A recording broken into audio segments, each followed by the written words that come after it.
Ооба, белгилеп алдык. Рахмат. Балабақшалар боюнча качан башталат курулуш балабақшалар боюнча? Балабақшалар боюнча курулуш өзүңүз билгендей жанагы ПСДга кирген болгон болсо, бүтүшү менен заявка келип түшүшү менен акча каражаттары которулат, башталат. Анан мындай даректүү. Анан быйыл өзүңүздөр билгендей буга чейин так эле айтып кетишибиз керек, баягы мектептер менен мектептерге окуу, ушул мектептерге көп көңүл буруу болгон. Азыр мектептерди толугу менен мына байма-бай ачылып келип атат, бирок ошону менен өзүңүз айтып кеткендей дагы деле болсо айрым жерлерде потребность бар да. Ал эми бала бакчалар боюнча өкмөттүк деңгээлде дагы мына реформалоо Министерство образования тарабынан дагы жаңыча иш алып баруу менен болуп атат, бирок бала бакча боюнча биз бүгүнкү күндө чындыгында республика боюнча бир 3,1% гана камтып келип атабыз. Анан тагыраак жоопту берип койсоңуз. Нарын облусу боюнча жалпысынан бүгүнкү күндө 15 бала бакча курулуп атат. Жок, курулуп турган, алар курулгандар. Калгандар курулат. Мисалы, Нарын району боюнча 21 айылга бала бакча керек. Эми Кыргыз Республикасы боюнча чындыгында бала бакча боюнча аябай көп сунуштар келип чыгат, бирок мүмкүнчүлүккө жараша биз карап берип атабыз азыр. Жок, Ат баш району боюнча 9 бала бакча керек да. Ушулар качан бүтөт? Бүгүнкү күндө Ат башында азыр 2 бала бакча курулуп атат. Туура. Кийинки келип түшкөн заявкаларды дагы карап чыгабыз. Эми ал жерде туура эле бардык райондордо эле ошо бала бакча керек деген сунуштар түшүп атат. Мүмкүнчүлүгүнө жараша карап атабыз да. Жок, бизде чындыгында карап турсаңыз, Ат баш боюнча Акжар айында бала бакча жок. Жаңгуч айында бала бакча жок. Бирлик айында бала бакча жок. 1-май айында бала бакча жок. Большевик айында бала бакча жок. Акмус айында эскирип калган жаңы куруш керек. Кара суу айында курулуп баштайт. Буюрса, башка айында курулат. Кызыл туу айында бала бакча чоңош керек экен. Ошондой эле Нарын району боюнча карасаңыз, Кайыңды айында бала бакча жок. Экинарын айында бала бакча жок. Төш булак айында бала бакча жок. Акбулуң айында бала бакча жок. Жалгыз Серек айында бала бакча жок. Өрнөк айында бала бакча жок. Аккудук айында бала бакча жок. Лахол айында бала бакча жок. Шору айында бала бакча жок. Аккый айында абалы авариялык, ошондой эле Жылан арыкта авариялык, Сарыойдо авариялык, Учкун айында ушундай, Актал айында ушундай. Куланак айында чоңош керек экен. Чет Нур айында кошумча корпус, Орто Саз кошумча корпус, Куйбышев кошумча корпус, Жамбулак кошумча корпус, 8-март кошумча корпус, Таш Башат кошумча корпус. Качан болот? Айтып кетесизби ушуну? Общий 30 айылда да.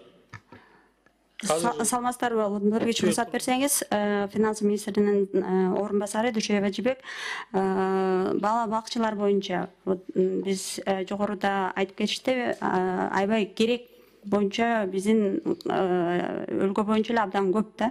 Ошон үчүн азыр баардык нерсенин бар мамлекетим мисалы үчүн 1-2 жылда бүтөт деп биз айта албайбыз, анын баары планда бар.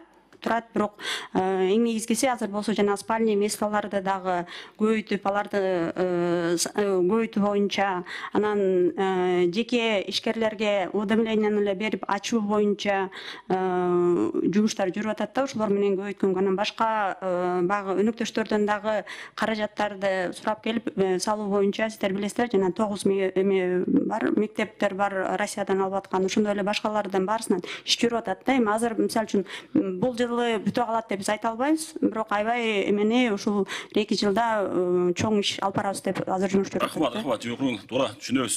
Бирок карасаңыз, биздин айылдаргачы жеке ишкерлер барбайт экен бала бакча курганга. Өзүңүздөр билесиз. Сизден суранчы баарын эмесми? Жылына бир райондон 3-төн 4-төн кирип берсеңер, 5-6 жылда бүтөт элек да.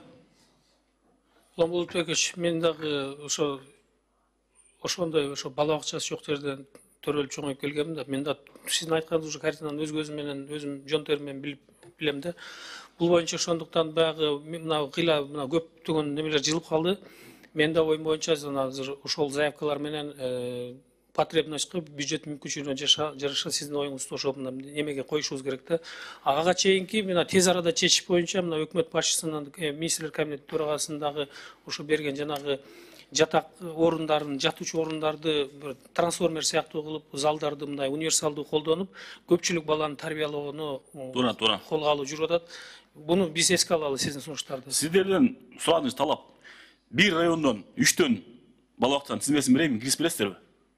Ат Баш районунан 3-тү, Нарын районунан 3-тү. Келер жылга. Чечип бересизби ушуну? Башында чечем дедиңиз.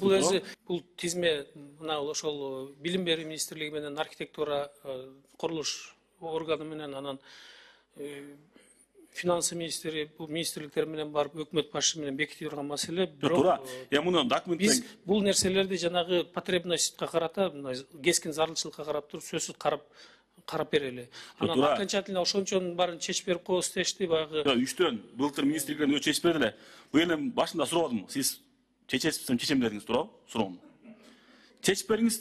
3 Ат Баш районуна 3 бала бакча, Нарын 3 бала бакча чечип берели. Жөн Курманбекинде. Карап бересиздерби? Баа керек болот, ошону суранып атабыз. Уматбач, биз жазып алдык барысын. Чечип бересиздер, туурабы? Карайсың. Ооба деп болочу. Айтпайсызбы? Уруксат бекен.